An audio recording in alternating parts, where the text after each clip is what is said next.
Yo l'équipe Play Games, c'est Tim et on se retrouve pour faire un top 10 des personnages les plus puissants du MCU. Alors ce top c'est le mien, donc ça va être purement subjectif, donc votre classement sera quasiment sûr d'être différent du mien. Mais bon, on va pas perdre plus de temps et on va directement passer sur le numéro 10. Alors pour moi, le 10e personnage le plus puissant du MCU c'est Hela. Pourquoi Hela ?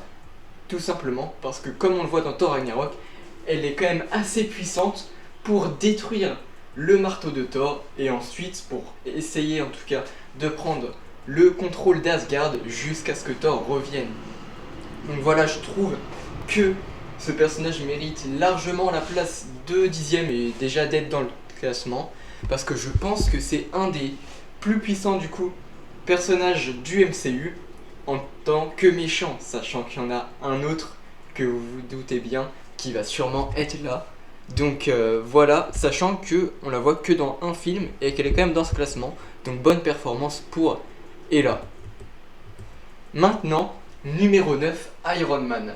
Alors c'est vrai que Iron Man en soi, il n'a pas vraiment de pouvoir, parce que c'est une armure qu'il a créée lui-même. Mais comment pas mettre Iron Man dans le classement ?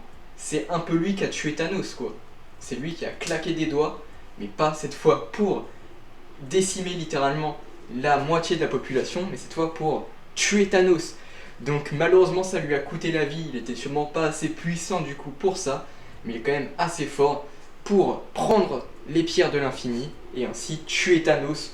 Donc voilà, sachant que c'est un personnage et du coup maintenant aussi un acteur très très aimé, donc qui a fini d'ailleurs son arc très joliment on va dire dans Avengers Endgame, donc il méritait lui aussi sa place dans ce classement. Maintenant numéro 8, Hulk. Alors là Hulk, je sais que ça pourrait beaucoup plus diviser, mais le personnage de Hulk en soi, avant qu'il devienne prof Hulk, où là je suis totalement d'accord, si on compte juste le personnage de prof Hulk, bah ça me dérange pas du tout qu'il soit même pas dans le classement des 10. Mais avant, donc dans l'incroyable Hulk, encore Avengers 1 et même Avengers Ère d'Ultron, et encore un peu aussi Thor Ragnarok, Hulk est quand même assez puissant et vénère, et il a pas un bras cassé quoi. Donc il est quand même, du coup comme j'ai dit, quand même assez puissant, une montagne de muscles. Donc il mérite quand même sa place dans le classement, mais je pense que si il n'était pas devenu prof Hulk à partir d'Avengers Endgame, je crois, je pense que je l'aurais mis peut-être un peu plus haut, mais numéro 8 pour Hulk c'est déjà bien, sachant que j'ai hésité avec Iron Man à le mettre en dessous de lui. Mais Hulk, donc avec les rayons gamma qui s'est transformé, mérite quand même selon moi d'être dans ce classement. Ensuite, numéro 7, Ikaris. Alors lui aussi, on le voit que dans un seul film. Pour le coup, on ne sait pas vraiment s'il est gentil ou méchant, ça dépend du point de vue. Mais Ikaris, c'est un peu le Superman de Marvel. Il peut voler, peut tirer des rayons laser avec ses yeux. Donc bah voilà, clairement, pour moi, il méritait sa place dans le top, sachant que dans le film Les Éternels, quand même, et bah tous les autres Éternels presque sont obligés de se mettre sur lui pour avoir une chance de le vaincre. Et encore, ils n'arrivent pas vraiment parce que c'est lui qui va se suicider du coup en allant dans le soleil.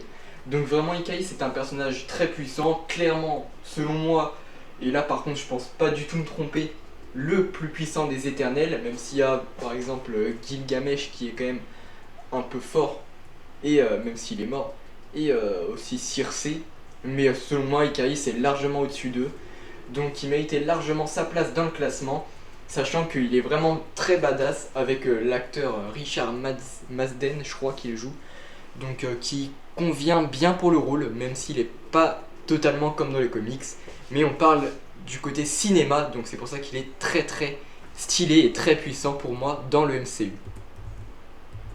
Ensuite, numéro 6, le personnage de Thor. Alors Thor, c'est un peu comme Hulk quoi. Des fois, il est ultra puissant comme dans Thor Ragnarok à la fin, ou encore Avengers Infinity War. Et après, dans d'autres films comme dans Avengers Endgame, bah là tu vois qu'il arrête totalement le combat, qu'il a pris du poids et tout. Mais Du coup, il est beaucoup moins puissant, mais il est quand même, tu vois, qu'il est quand même un peu puissant, même comme ça, à la fin notamment, dans le combat final de Avengers Endgame contre Thanos, où tu vois quand il fait équipe avec Iron Man et Captain America, qui prend Mjolnir d'ailleurs, ben, tu vois qu'il est quand même assez puissant. Donc, bah voilà, il est assez puissant pour être dans ce top, même si aussi dans Thor 1 et Thor 2, bah déjà j'ai pas énormément de souvenirs vu que c'est pas les meilleurs films on va dire du MCU. Il me semble pas qu'il était aussi puissant que ça, mais à mon avis, Thor à son apogée, c'est sûrement Avengers Infinity War, où il est ultra puissant et vénère. Donc voilà, c'est quand même un dieu, le dieu du tonnerre. Donc comment pas mettre un dieu dans les personnages les plus puissants du MCU. Ensuite, on passe directement au numéro 5, donc le top 5, on a déjà fait la moitié. Comme vous le voyez, c'est Doctor Strange. Alors Doctor Strange, quand il avait la pierre du temps, pouvait lire l'avenir et tout. C'est lui d'ailleurs en quelque sorte, enfin, c'est clairement lui en fait, qui a permis aux Avengers de vaincre Thanos parce qu'il savait qu'il y avait qu'une seule chance sur je sais plus combien, mais beaucoup, que les Avengers s'en sortent. Et c'est pour ça qu'il a pris le choix fort de donner la pierre à Thanos. Donc il mérite clairement d'y être, sachant qu'on voit que dans Doctor Strange in the Multiverse of Madness, il est aussi très puissant, même si selon moi, un personnage est quand même plus fort que lui dans ce film, mais on voit quand même qu'il est ultra puissant, il manie la magie, il peut se décupler comme on voit dans Infinity War, il maîtrise la dimension miroir, donc vraiment un personnage très fort, et je pense qu'il va devenir de plus en plus fort, notamment avec la fin et les scènes post-génériques de Doctor Strange, mais on va pas trop en parler si jamais des personnes n'ont pas vu le film. Ensuite, numéro 4, Captain Marvel. Alors, même moi, je savais pas trop si je la mettais aussi haut, parce qu'il est vrai qu'on te la présente clairement comme le meilleur Avengers, en tout cas c'est eux qui le disent, mais oui, on l'a vu en action quand même, détruire beaucoup de vaisseaux Kree, de l'armée de Thanos et tout, mais en quelque sorte, je sais pas si on a eu un... Oui, on a eu un affrontement contre Thanos, où elle faisait poids quand même, mais on sentait que Thanos était quand même un petit peu plus puissant, en tout cas selon moi. Donc, je l'ai quand même mis numéro 4 parce que c'est quand même déjà très bien pour Captain Marvel, mais c'est vrai que justement dans le film Captain Marvel, je sais pas si on la voit aussi puissante qu'elle en a l'air. En tout cas, elle est quand même très puissante et c'est pour ça qu'elle est numéro 4 dans mon classement.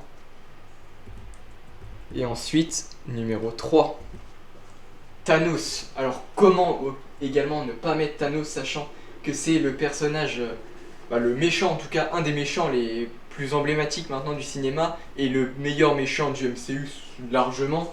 Donc il a quand même le gant de l'infini avec toutes les pierres. Donc il a clairement également décimé la moitié de la population comme je l'ai dit. Donc c'est pour ça que on va clairement mettre Thanos ici. Il était ultra puissant dans Infinity War, peut-être un peu moins dans Endgame, mais c'était quand même le plus gros teasing, je pense, de l'histoire du cinéma. Donc c'est pour ça que j'ai quand même mis Thanos qui est ultra puissant dans les films Avengers notamment. Numéro 2, alors vous pensez qu'elle allait être numéro 1, mais c'est le personnage de Wanda Maximoff, alias la Scarlet Witch. Alors vous l'avez vu, en fait plus on a vu le personnage, plus elle devenait puissante, elle prenait de l'ampleur.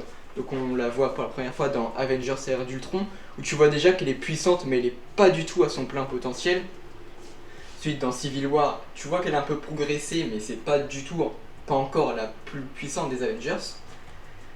Ensuite tu la vois où dans Infinity War, où tu vois clairement là qu'elle arrive à tenir tête quand même un peu à Thanos. Ensuite dans Endgame, on la voit un petit peu mais pas trop. Et c'est dans WandaVision où tu vois qu'elle a clairement créé avec son portail X un peu, elle a soumis tout un village en fait à l'esclavage sans le vouloir. Mais tu vois qu'elle contrôle toujours pas ses pouvoirs, mais qui sont ultra dangereux pour l'univers.